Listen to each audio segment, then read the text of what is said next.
지난주 주보에 실린 내용 속에 베트남 사역을 하는 송재홍 황아미 선교사의 편지 아마 읽어보신 분이 계실 거예요. 거기에는 소수민족에 대한 베트남 정부의 탄압으로 인해서 소수민족에 대한 선교 사역이 어려움을 겪지 않게 해달라고 그렇게 기도하는 그런 기도의 내용이었습니다.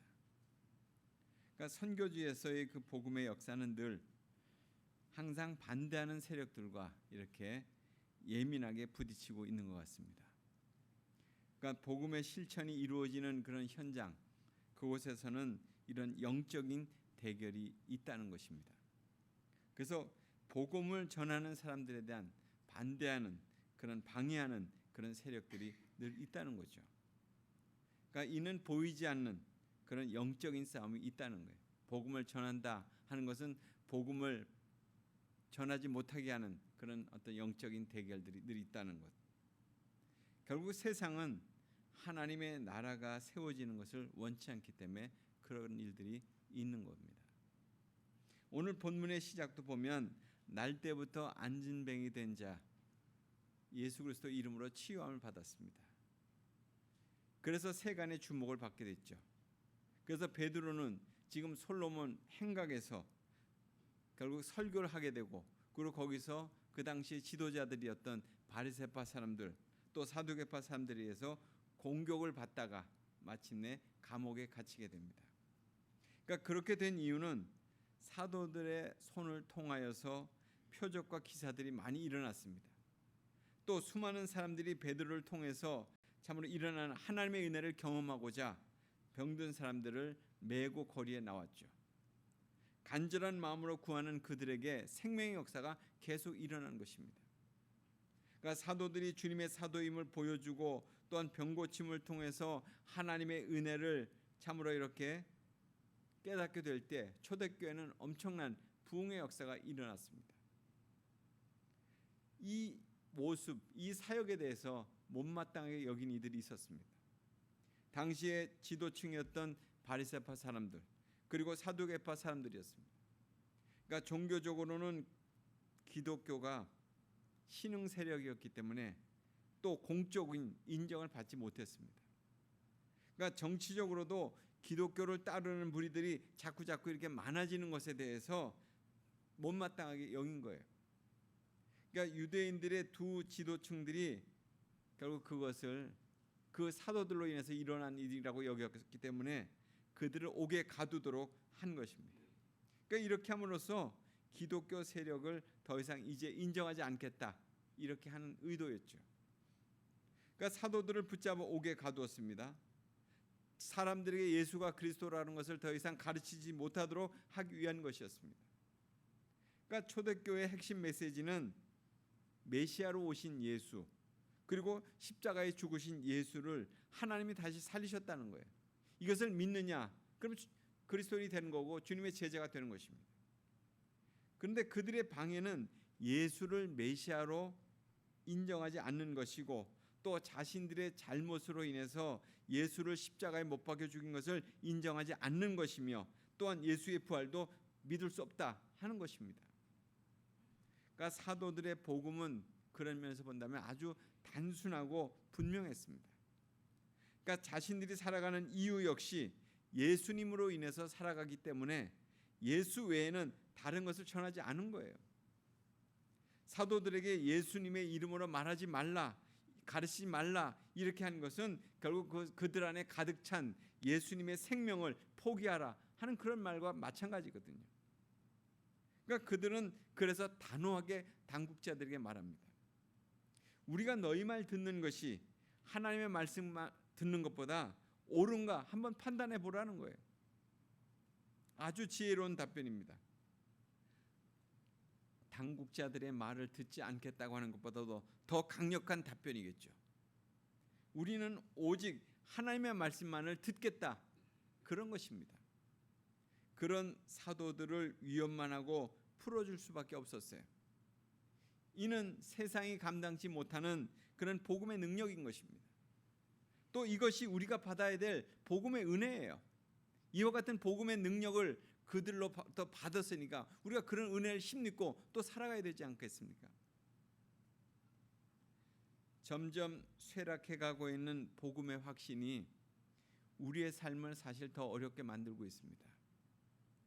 하나님 편에서 복음을 받아들이는 것이 아니라 나의 형편과 상황에 맞게 복음을 받아들이고 있는 거예요.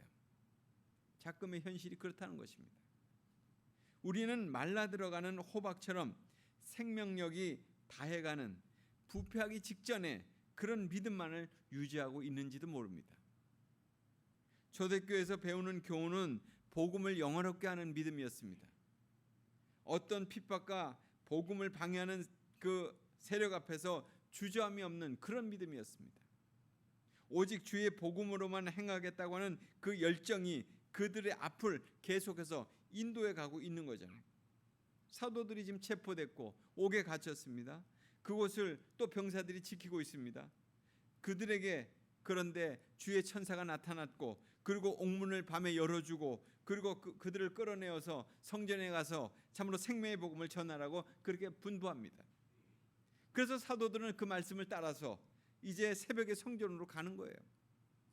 그 시각에 백성들이 그곳에 모였다는 거죠. 그리고 그 새벽에 사도들의 말씀을 듣고 있었습니다. 이 같은 사실을 모르고 있었던 당국자들은 사실 지금 대책회의를 하고 있었던 거예요. 사도들을 감옥에서 이제 데려오도록 한 겁니다.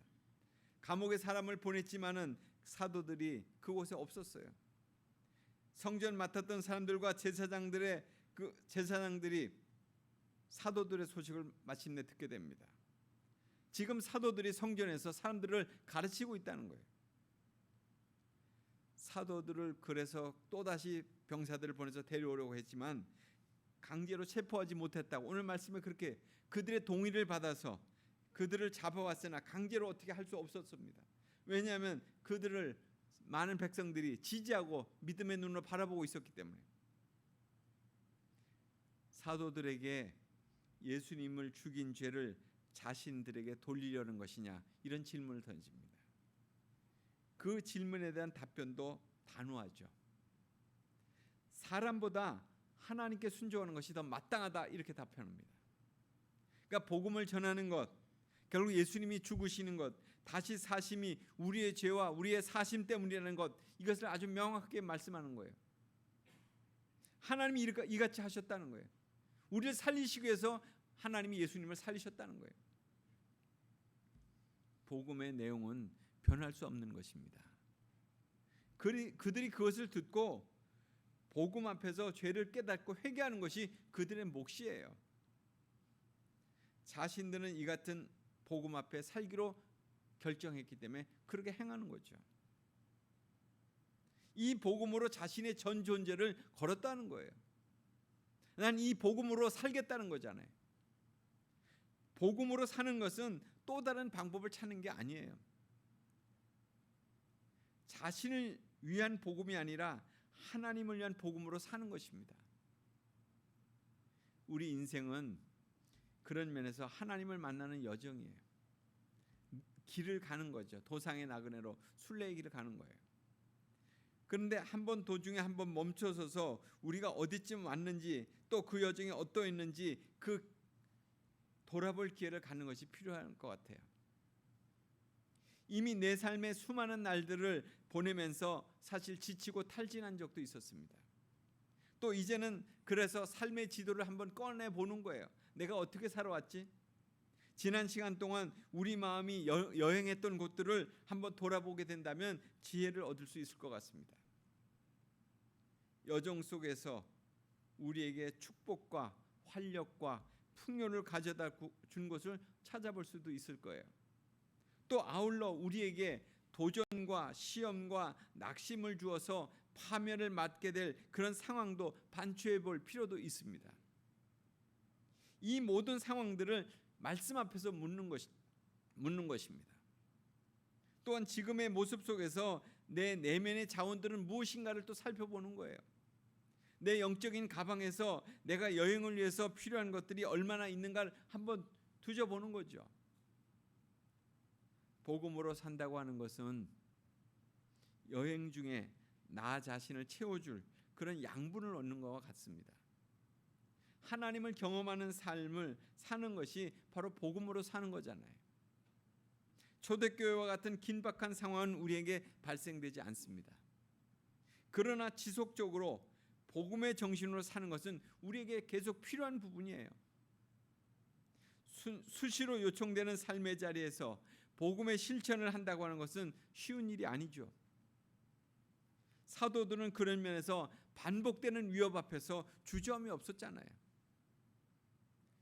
우리의 삶이 늘 같은 시간과 공간을 맞이하는 것 같지만 하나님의 섭리는 다르게 임하는 것입니다. 왜 그런 시간과 사건을 우리에게 맞이하게 하는 것일까? 하나님은 그렇게 하나님 앞에 묻는 거예요. 이 문제에 대해서 바른 깨달음이 있다면 우리의 믿음은 살아있는 믿음으로 증거될 거예요. 그러나 당시의 당국자들처럼 자신들의 욕망과 지위를 지키기 위한 시간으로 반복해서 살아간다면 코끝에 숨이 멈추는 날 많은 후회와 아쉬움이 남을 것입니다. 사도들은 한순간 한순간을 멈추지 않는 복음의 실천으로 계속 향하고 있습니다.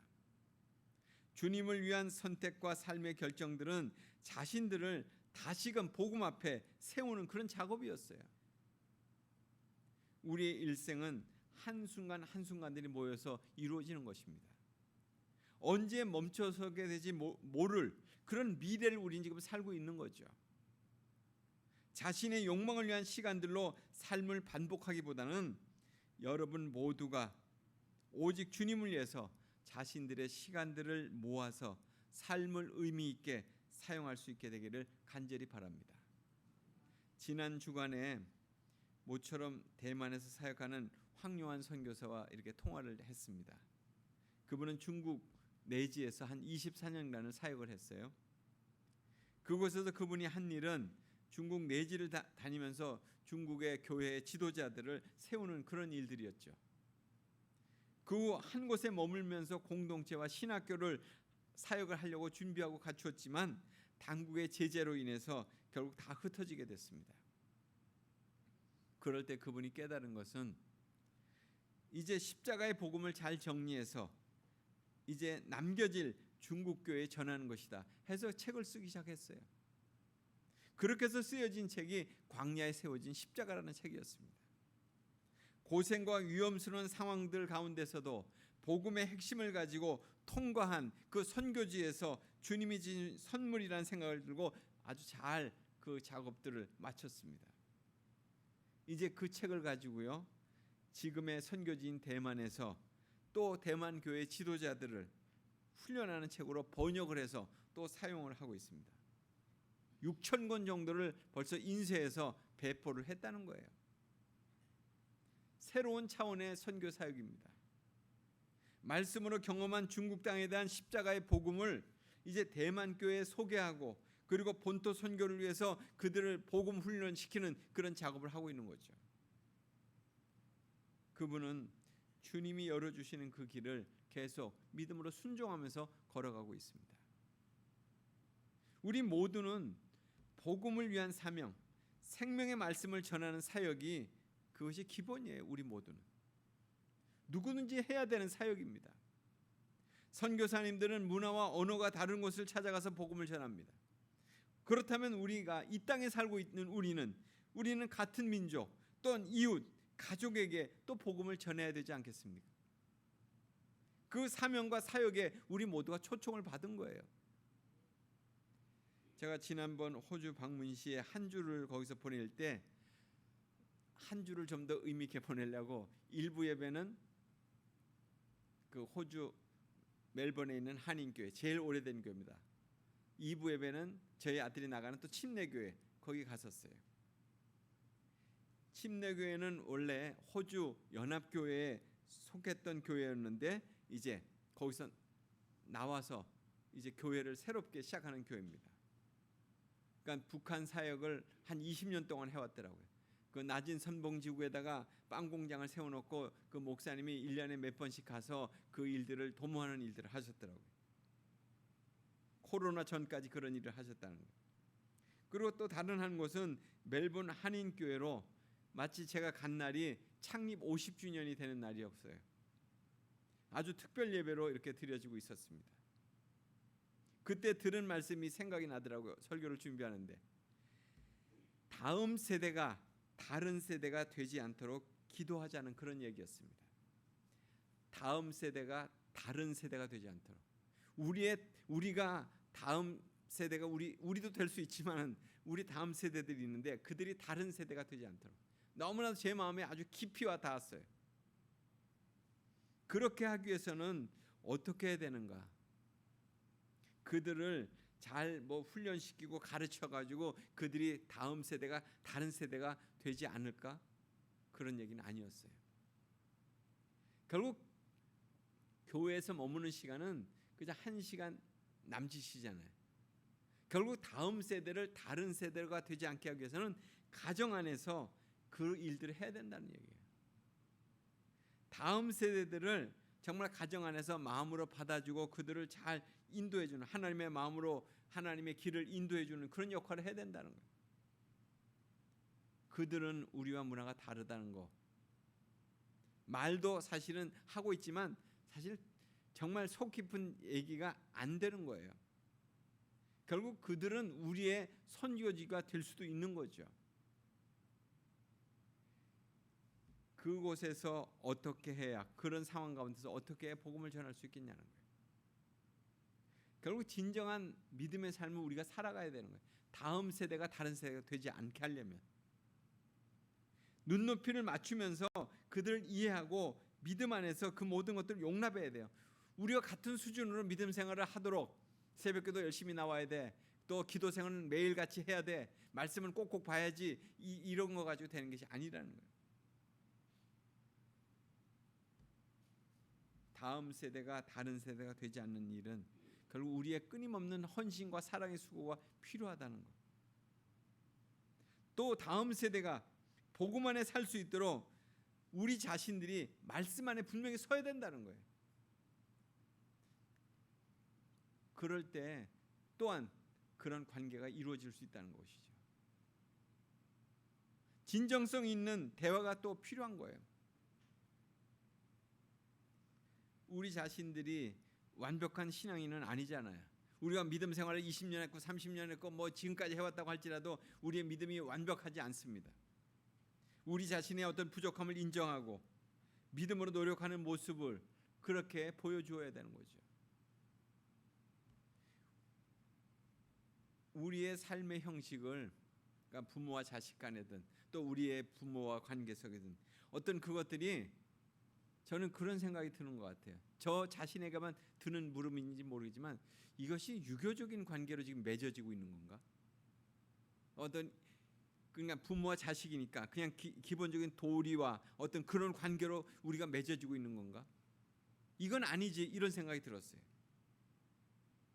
우리가 기독교인 가정이라면 정말 복음의 대화가 이루어져야 되고 기독교인 가정이라면 그 안에서 기독교적인 사랑으로 나눠져야 되는 거죠.